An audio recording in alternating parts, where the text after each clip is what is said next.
The problem is write down a unit vector in xy plane making an angle of 30 degree with the positive direction of x axis. Fine. तो देखिए question क्या है, वो आपको बोल रहा है कि आपके पास एक वेक्टर है जिसकी लेंथ 1 यूनिट के बराबर है। तो हम लोग एज्यूम कर लेते हैं कि लेट ये वो वेक्टर है, मैं इसको रिप्रेजेंट कर देता हूँ O और A से। ये एक वेक्टर आपके पास है OA और इसकी जो लेंथ है वो 1 यूनिट के बराबर है। It is a unit vector. और हमें करना क्या है, मुझे गिवन वेक्टर को XY प्लेन में, ये जो कार्टेशियन सिस्टम आपको नजर आ रहा है, इस प्लेन में इस वेक्टर को रिप्रेजेंट करना है। और साथ में एक और रेस्ट्रिक्शन गिवन है कि ये जो वेक्टर है वो positive direction of x axis से 30 डिग्री इंक्लाइंड है। तो चलिए शुरू करते हैं कि कैसे हम लोग इस प्रॉब्लम को सॉल्व करेंगे। तो मुझे लगता है कि इसके लिए आपको एक थोड़ा सा बेसिक पता होना चाहिए कि मान के चलिए आपके पास यहाँ पे कोई भी एक पॉइंट है और इसके कोऑर्डिनेट है एक्स कॉमा वाई। फाइन। तो अगर इस पॉइंट की कोऑर्डिनेट x, y है तो इसका मीनिंग क्या होता है कि ये जो लेंथ है ये आपकी y होगी और ये जो लेंथ है ये आपके पास x के बराबर होगी। और फिर आप इसका वेक्टर नोटेशन लिख सकते हैं, मतलब OP वेक्टर को आप लिख सकते हैं this is equal to x into i vector plus y into j vector के। अब यही स्टेटमेंट मुझे यहां भी यूज करना है अपने फाइनल क्वेश्चन में।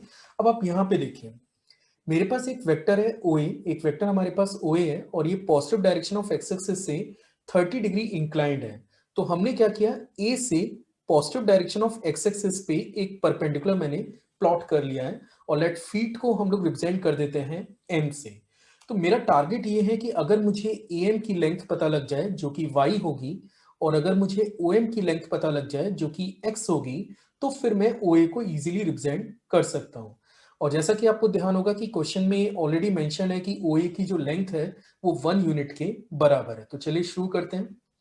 In triangle OAM, I hope so कि आपने ट्राइंगल को तो चेक कर ही लिया होगा। अगर मैं साइन 30 डिग्री की बात करूं तो साइन 30 डिग्री हमारे पास होगा AM which is the altitude upon hypotenuse which is your OA। तो AM तो हमें कैलकुलेट करना है, AM तो हमें कैलकुलेट करना है और ये जो OA है इसकी लेंथ आपके पास 1 के इक्वल है। मींस यहां से मैं AM को लिख सकता हूं this is equal to 1 into sine of 30 degree, या फिर इसे डायरेक्टली अपन 1/2 लिख सकते हैं। सिमिलरली अगर मैं cos 30 डिग्री की बात करूं, अगर हम लोग cos 30 डिग्री की बात करें तो ये होगा OM अपॉन 1 के which is actually the base upon hypotenuse. तो यहां से अपन कमेंट कर सकते हैं कि OM की वैल्यू cos 30 के इक्वल होगी और cos 30 हमारे पास होता है √3/2 के। तो हमने OM को भी निकाल चुके हैं और AM को भी हम लोग फाइंड आउट कर चुके हैं।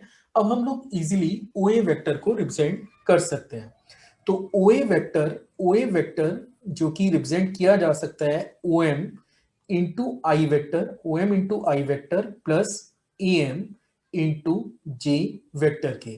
तो OM हमारे पास कितना है, दिस इज √3/2 इंटू आई, और AM की बात करें this is equal to 1/2 into j unit vector के। तो finally this is the vector OA जो XY प्लेन में भी हमने रिप्रेजेंट करके रखा हुआ है और जिसकी जो लेंथ है वो 1 यूनिट के बराबर है और ये vector positive direction of x axis से 30 डिग्री इंक्लाइंड भी है।